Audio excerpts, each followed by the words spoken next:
বর্তমানে অভিভাবকরা অধিক চিন্তিত হয়ে পড়েছেন তাদের মেয়েদের নিরাপত্তার বিষয়টি নিয়ে।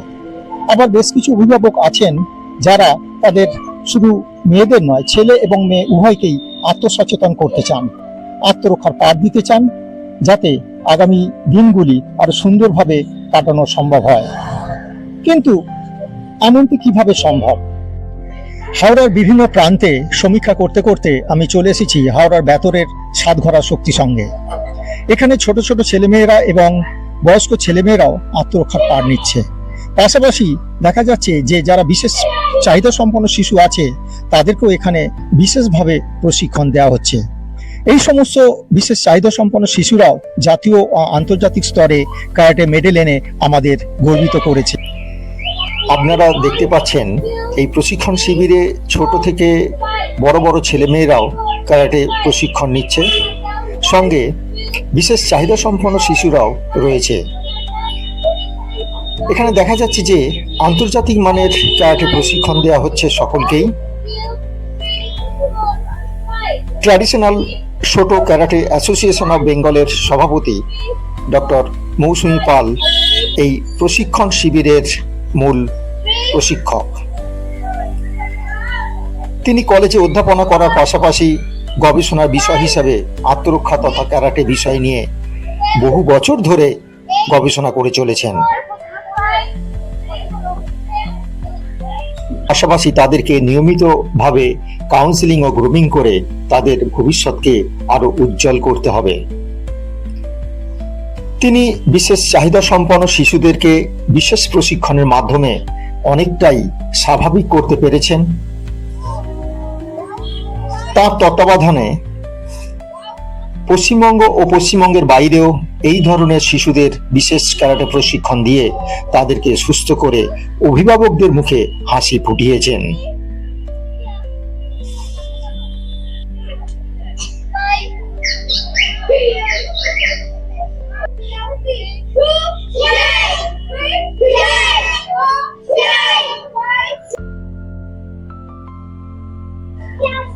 তোমার নাম কি? কি করছো এখানে? কি করতে এসছো? ক্যারাটে শিখতে। ক্যারাটে শিখতে। ক্যারাটে শিখতে ভালো লাগে? আচ্ছা, তা তুমি কতদিন এখানে এসছো ক্যারাটে শিখতে? অনেকদিন। আচ্ছা,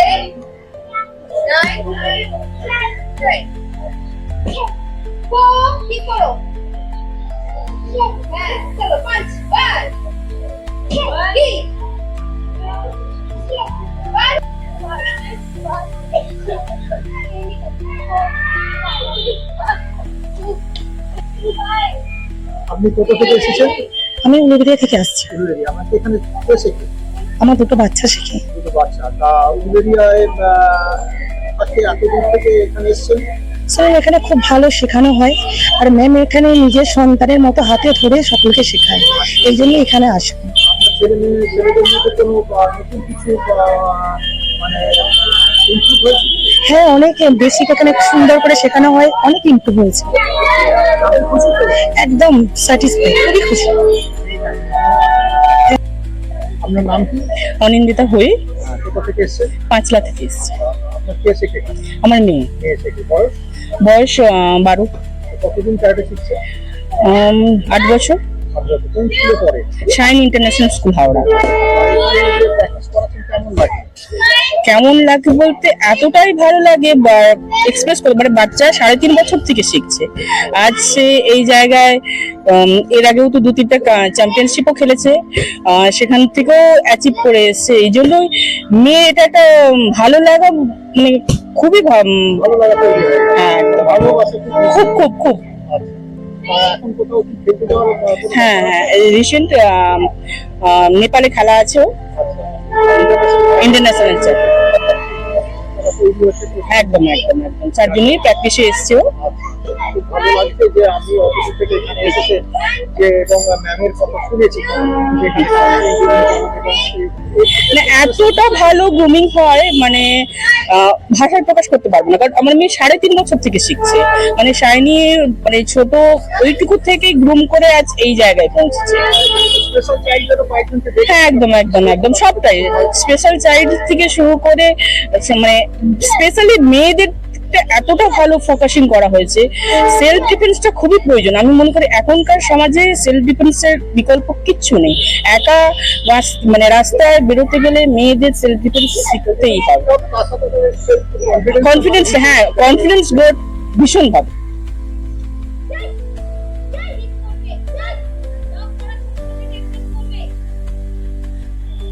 সকল অভিভাবকদের কাছে মৌসুমী ম্যামের একটাই অনুরোধ, তারা যেন তাদের বাড়ির আশপাশে যে সমস্ত স্পেশাল চাইল্ড বাচ্চারা আছে তাদেরকে এই প্রশিক্ষণ শিবিরে ভর্তি করান।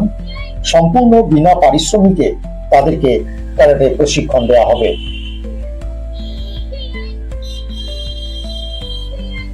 নামটি পায়েলবাগ। এখানে কে শেখে?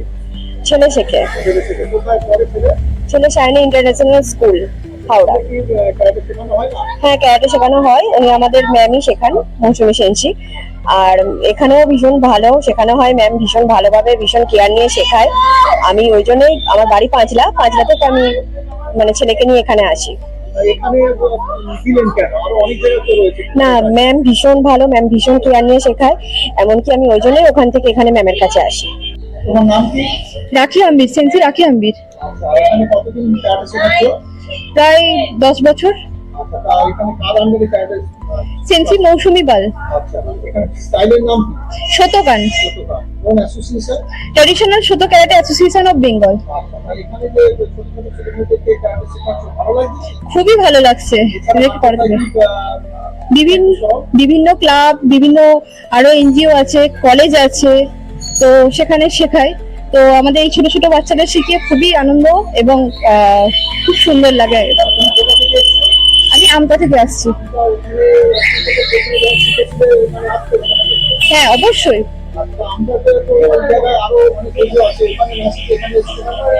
আমার ঠিক ওখানে ওরকম কিছু মানে ঠিক ভালো লাগেনি। আমার এখানে এসে পুরো সবকিছু একদম বেসিক পুরো নলেজ থেকে শুরু করে সবকিছু হয়েছে এবং আমি নিজেকে চেঞ্জ করেছি অনেক কিছু। ম্যামের কাউন্সিলিং এবং অনেক কিছু গ্রুমিং এর ফলেই আমার এইসব চেঞ্জ হয়েছে এবং আমি আজকে এখানে। আমি এই যে বাক্সারা বাজার থেকে। বাক্সারা বাজার। ছেলে মেয়ে দুজনেই শেখে, আজকে মেয়ে আসেনি। খুব ভালো লাগছে। আমাদের তো আগে থেকে মানে ক্যারাটে খুব ভালো লাগে, তো এখানে আমরা নতুন এসেছি। তারপর এখানে আমরা অনেক সেন্টার আছে, তো এখানেই কেন ভর্তি করা যায়?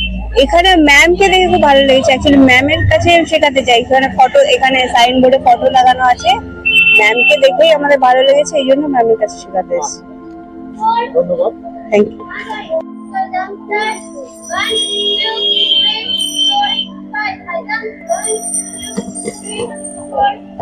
তোমার নাম কি? সুলগ্না নন্দী, মুন্সিয়ার থেকে। 6 মাস। নমস্কার ম্যাডাম। নমস্কার, আপনার নাম কি? সেন্সি মৌসুমী পাল মজুমদার। আচ্ছা, আপনি আপনার কথা অনেক শুনলাম, গার্জেনদের কাছে ক্লাস স্টুডেন্টদের কাছে শুনলাম আপনার নাম। আপনার অ্যাসোসিয়েশনের নাম? Traditional Shoto karate association of Bengal. এটা আমাদের রাজ্যের বডি, আর আমাদের ন্যাশনাল বডি হচ্ছে Shotokan karate academy of India, অর্থাৎ ভারতবর্ষকে আমরা রিপ্রেজেন্টও করি। এখানে কতদিন ধরে ক্যারাটে শেখাচ্ছেন? এখানে প্রায় 5 বছর হতে চললো। আচ্ছা, তা এখানে যে শুনলাম, অনেকের মুখে শুনলাম যে অনেক দূর দূরান্ত থেকে এখানে আসে। হ্যাঁ, হ্যাঁ। তা কেন, আপনার কেন মনে হয় যে অনেক দূর থেকে এরা কেন আসে? আমার যেটা মনে হয়, ওনাদের আশপাশে অনেক ডোজো আছে, অনেকে অনেক জায়গায় শিখিয়েছেন, বাট হয়তো সেভাবে সেরকম কোনো ইনস্ট্রাক্টর পাননি, যেটা কিনা আমি চেষ্টা করি সবসময় আমার ইনস্ট্রাক্টরদের শেখানোর, যে তোমরা যখনই শেখাবে ছোট ছোট ছেলে মেয়েদের, তখন যেন তার মধ্যে একটা নিয়মানুবর্তিতা থাকে, একটা মানে কি বলবো, একটা মানে আন্তরিকতা থাকে এবং সবসময় চেষ্টা করবে যে শেখানোর মধ্যে যে আন্তরিকতা নেই তার মধ্যে সেই শিক্ষাটা বাচ্চারা নিতে পারবে না, সেটা বড় হোক বা ছোট সবাই। আরেকটি বিশেষ কারণে ইয়াং জেনারেশনের ছেলে মেয়েরা আসছে, বিশেষ করে যারা স্কুল কলেজের ছেলে মেয়ে, কারণ আমাদের অ্যাসোসিয়েশন চেষ্টা করে সবসময় জব প্লেসমেন্ট। আজকে আমরা জানি রাজ্য জুড়ে এবং দেশেও বটেই যে চাকরির অবস্থা খুব খারাপ, জীবিকার অবস্থা জায়গায় গেলে শিক্ষিত ছেলে মেয়েরাও সেভাবে চাকরি পাচ্ছে না, জীবিকার অভাবে তারা ডিপ্রেস, ভীষণভাবে হতাশায় ভুগছে। তো তার কারণেই অ্যাসোসিয়েশন চেষ্টা করে, এবং এটি আমার গবেষণার কাজ। আমি একটি কলেজেও পড়াই, কলেজে দর্শনের অধ্যাপিকা। তার সাথে সাথে এই যে বিষয়টা, এটা আমার পুরোটাই গবেষণার বিষয়, ক্যারাটে নিয়ে কাজ করা। তো এটা করার পেছনে আরেকটা লক্ষ্য, যাতে মেয়েরা, বিশেষ করে ছেলে মেয়েরা, ইয়াং জেনারেশন, মানে জীবিকা খুঁজতে গিয়ে হতাশায় ডুবে না পড়ে, তারা যেন ঠিক জায়গায় সম্মানের সাথে চাকরি করতে পারে এবং নিজেদেরকেও একজন স্পোর্টসম্যান হিসেবে বা নিজেদেরকেও একটা দেশে এবং দেশের বাইরেও পৌঁছতে নিয়ে যেতে পারে।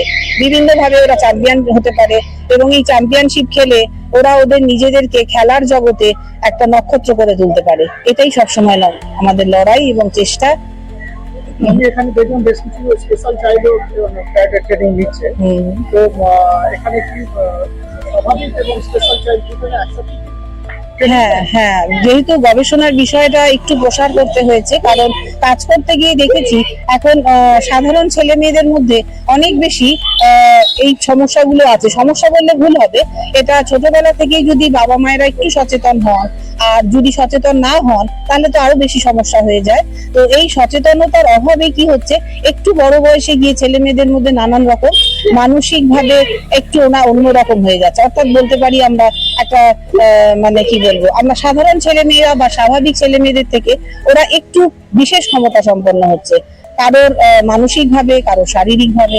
তো সেই কারণে আমার মনে হয়েছে যে ওদেরকে যদি স্বাভাবিকভাবে একইভাবে তালিম দেওয়া যায় স্বাভাবিক ছেলে মেয়েদের সাথে এবং বিশেষ চাহিদা সম্পন্ন ছেলে মেয়েদের একই সাথে দিলে, তারে ওরা যেভাবে অবহেলিত হয়, বাড়িতেও হয় এবং স্কুলে এবং পরিবেশে এবং পরিবারের আরো অনেকের কাছে, আত্মীয় স্বজনের কাছে, যে এ যেন এর দ্বারা আর কিছু হবে না। এই বিশেষ চাহিদা বা অনেকে এই ভাষাটা বলে প্রতিবন্ধী, আমি এটা ভীষণভাবে মানে ভীষণভাবে বিরোধী। কারণ এই প্রতিবন্ধী ওরা কেউ নয়, প্রতিবন্ধী আমরা যারা বলি তারাই প্রতিবন্ধী। সুতরাং ওদের মধ্যে যে বিশেষ ক্ষমতা আছে সেটা আমাদেরকে বার করতে হবে, খুঁজে বার করলেই আমরা ওদেরকে একটা জায়গায় নিয়ে যেতে পারবো। তাই ওদের ওই বিশেষ ক্ষমতাটাকে আইডেন্টিফাই করাটাই আমার লক্ষ্য। আর সাধারণ ছেলে মেয়েদেরকেও দেখানোর লক্ষ্য আমার, যে তারা দেখো, তোমরা দেখো যে ওরাও কত কিছু করতে পারে। এবং সমাজকেও দেখাতে চাই যে বিশেষ চাহিদা সম্পন্ন ছেলে মেয়েদের যারা এক কোণে ঠেলে দেয়, তারা যেন এক কোণে পড়ে থাকার ছেলে মেয়ে নয়, তারা স্বাভাবিকের সাথে একইভাবে তালিম নিয়ে একই সঙ্গে লড়াই করে নক্ষত্র হয়ে উঠতে পারে খেলার জগতে এবং নিজের জীবনে। এখানে অনেক অভিভাবক, অভিভাবিকা ছিলেন, মায়েরা আছেন, তাদের সাথে কথা বললাম এবং তারা খুবই আনন্দিত এবং খুবই প্লিজড হয়েছেন যে এখানে আপনি আছেন বলেই ওনাদের বাচ্চাদের এখানে শেখাতে দিয়েছেন। চেষ্টা করছি, এটাই একটাই কথা, যে শুধুমাত্র আপনি আছেন বলেই তাই তাদের বাচ্চাদের এখানে দিয়েছেন। এই কনফিডেন্স তাদের এলো কোথা থেকে? আমার মনে হয় আমি ওনাদের পেয়ে আমি নিজে ধন্য মনে করি, কারণ এইরকম অভিভাবক, অভিভাবিকা বা যারা নিয়ে আসছেন তাদের প্রত্যেকের কাছে আমি কৃতজ্ঞ। কারণ কোনোভাবে যেন এরা ডিমোটিভেট না হয়ে যায়। চারিদিকে যেভাবে ক্যারাটের নাম করে, মার্শাল আর্টের নাম করে যেভাবে মা বাবাদের, বিশেষ করে বাচ্চাগুলোকে ঠকাচ্ছে, এই ঠকানো কাছ থেকে যাতে ছেলে মেয়েদেরকে বার করে নিয়ে আসতে পারি, সেই কারণেই মা বাবা হয়তো বুঝেছেন, কোথাও খবর পেয়েছেন, কোনো না কোনো ভাবে আমার কাছে আসছেন। তো আমার কাছে আসলে একটাই লক্ষ্য, যে তারা এভাবে যে ডিমোটিভেট এতদিন হয়েছিল তাদেরকে ঠিক জায়গায় পৌঁছে নিয়ে যাওয়া। কারণ মা বাবা কিন্তু অনেক আশা করে ছেলে মেয়েদের বিভিন্ন জায়গায় ভর্তি করেন, সেটা ক্যারাটেই হোক, স্কুল কলেজই হোক, নাচ গানই হোক, সব ক্ষেত্রে। তো একজন প্রশিক্ষক হিসেবে আমার দায়িত্ব ওনাদেরকে ভুলভাল না বলে, যে আমাদের এটা আছে, ওটা আছে, অলিম্পিক আমরা আছে, আমাদেরকে আমাদের ন্যাশনাল বডি রয়েছে, আমরা অনেক বলছি আপনাকে যে আমি পশ্চিমবঙ্গে বিভিন্ন জায়গায় সমীক্ষা করে দেখেছি ক্যারাটের উপরে, যে সেখানে বিভিন্ন ব্যানারে দেখছি যে বেঙ্গল অলিম্পিক বলে। এই ক্যারাটেতে আমি যতটুকু শুনেছি যে ইন্ডিয়ান অলিম্পিক অ্যাসোসিয়েশন থেকে ক্যারাটেকে বাদ দেওয়া হয়েছে, তাহলে তারা কিভাবে তাদের ব্যানারে এইভাবে বেঙ্গল অলিম্পিক আছে বা নেই এটা আমার জানা নেই, তারা কিভাবে লিখছে আমি জানি না। এই বিষয়ে যদি আপনি কিছু বলেন। হ্যাঁ, সেটা যে 2020 সালে আইওসি অর্থাৎ ইন্ডিয়ান অলিম্পিক অ্যাসোসিয়েশন থেকে আমাদের ক্যারাটেকে বাদ দিয়ে দেয়। কারণ বিভিন্ন কারাপশন রয়েছে, সেটা সবাই জানে যারা আমরা ক্যারাটে নিয়ে কাজ করি। কিন্তু জানা সত্ত্বেও যারা এটাকে নিয়ে মনোবলি করতে চায়, মানে ব্যবসা, এই ব্যবসার মধ্য দিয়ে ছেলে মেয়েগুলোকে শেষ করতে চায়, তো তারা কি করছে, তারা নিজেদেরকে তো একটু অন্যের থেকে প্রতিযোগিতার বাজারে হাইলাইট করতে চায়। তো সেখানে দেখছে যার কাছে ছুটছে সে আমি হই বা যেই হোক, আমার কাছে যেমন বহু ছেলে মেয়ে বিভিন্ন প্রান্ত থেকে কলকাতা কেন পশ্চিমবঙ্গে আসছে, তো সেই কারণে তাদের একটা টার্গেট যে আমাদের ব্যানারে এমন কিছু লিখে রাখবো যেটা কিনা মৌসুমী সেন্সাই লিখতে পারে না বা লেখে না, কারণ সেটা আমার মানসিকতার বিরুদ্ধে। আমি মনে করি যে বেঙ্গল অলিম্পিককে যদি ওরা লিখে থাকে, যে বেঙ্গল অলিম্পিক অনেকেই লিখছে, মানে প্রায় বলতে পারা যায় 99% ক্যারাটে অ্যাসোসিয়েশন, হ্যাঁ আবার বলছে আমাদের অ্যাসোসিয়েশন বেঙ্গল অলিম্পিক দ্বারা স্বীকৃত। হ্যাঁ, এই যে বলছে এখানে আমাদের কিছুদিন আগেই বেঙ্গল অলিম্পিকের দ্বারা স্বীকৃত একটা অর্গানাইজেশন রয়েছে, অনেকেই নাম জানে, আমরা নাম বলতে বাধ্য নই এখানে, আর ইচ্ছেও নেই। তো সেই তাকে কিন্তু বার করে দেওয়া হয়, কারণ 20 সালের পর থেকে 2020 সালের পর থেকে তারা নিয়মিত ভাবে লিখে যাচ্ছে, কিছুটা নিজেদের ক্ষমতার অপপ্রয়োগ করে, আর কিছুটা নিজেদের অজ্ঞানতা বললে ভুল হবে, লোভের কারণে। আমার এখানে যে প্রশ্নটা হচ্ছে যে আমার কি মনে হয় যে এই বেঙ্গল অলিম্পিক অ্যাসোসিয়েশন স্বীকৃত বলে যে সমস্ত ব্যানারে লেখা হচ্ছে, এটা কি তাদের পায়ের তলার মাটি শক্ত নেই বলেই কি? একদমই নিজেদের অযোগ্যতাকে ঢাকা দেওয়ার জন্য এরকম বেঙ্গল অলিম্পিক বা অমুক বলে বিভিন্ন বলে লিখে দাঁড়াচ্ছে, আপনার কি মনে হয়? হ্যাঁ, একদমই। যখন কি হয় আমরা তো সবাই জানি বিষয়টা, হয়তো যখন আমাদের পায়ের নিচে মাটি শক্ত থাকে না, তখন আমরা অনেক কিছু গল্প করতে শুরু করে দিই। সেই গল্পটা হচ্ছে আমি খুব জমিদার বংশে ছিলাম, আমার বাবা জমিদার, ঠিক এইভাবে এই যারা কিনা প্রশিক্ষক ক্যারাটে জগতের, তারা এখন সেই জমিদারিটা দেখাতে পারছে না ওইভাবে, এরা দেখাচ্ছে ক্যারাটের জগতে, অর্থাৎ যেটা করলে মানুষজন বেশি খাবে, মানে বাবা মায়েরা আসবে যে না ও বাবা এরা বোধহয় বেশি যোগ্য, এরা বোধহয় অনেক বেশি ঠিকঠাক জায়গা, কিন্তু এটা করতে গিয়ে বাবা মা এবং বাচ্চাগুলোকে ঠকাচ্ছেন, ক্যারাটে জগৎটাকে অন্ধকারের দিকে নিয়ে যাচ্ছেন। আসলে তাদের নিজস্ব যোগ্যতাটা নেই, যোগ্যতা যদি থাকতো তাহলে তারা নিজের পরিচয় এগিয়ে নিয়ে যেত। আমার অ্যাসোসিয়েশন সবসময়, আমাদের ক্যারাটে অ্যাসোসিয়েশনে আমাদের যে ক্যারাটে স্টাইল সেটাকে নিয়ে আমরা এগিয়ে যাই। আমার গুরু যিনি ছিলেন এস মানি, উনি মানে রিসেন্টলি উনি গত হয়েছেন, কিন্তু তারপরে ওনার হাত ধরে আমরা এখন রিসেন্টলি আন্তর্জাতিক স্তরে একটা ক্যারাটে অ্যাসোসিয়েশনে আমরা ইন্টারন্যাশনালি রেকগনাইজ হয়েছি। তো সেটা হচ্ছে আমাদের ইন্টারন্যাশনাল ক্যারাটে শতকান সর্বেন্দ্রীয় কাবুডো ফেডারেশন, সেটা আমাদের ইজিপ্টে, তো ইউএসএ, তো সেখানে স্বীকৃতি পেয়েছি। তো এই স্বীকৃতিটা তো আমার যদি বেঙ্গল অলিম্পিক নিয়ে স্ট্যাম্প না দিয়েও যদি হয়, তাহলে বুঝতে হবে হয়তো কোথাও একটা প্রশ্নবোধক চিহ্ন আছে, হয়তো কিছু ছেলেমেয়েদের শেখাতে পারছি। যাক, খুব ভালো লাগলো আপনার মুখে এই সমস্ত কথা শুনে। তো আমি বলবো যে আমি সমস্ত অভিভাবকদের বলবো যারা এই ভিডিও দেখছেন তাদেরকে তারা ভালো করে শুনে রাখুন যে ক্যারাটেতে বেঙ্গল অলিম্পিক বা ইন্ডিয়ান অলিম্পিক অ্যাসোসিয়েশন ক্যারাটের অন্তর্ভুক্ত নেই। অত ক্যারাটে যারা লিখছে তাদের থেকে আপনারা সচেতন হন, তারা আপনাদেরকে একরকম মানে প্রতারণা করছে আপনাদের সাথে, তা এখান থেকে সরে দাঁড়াবেন।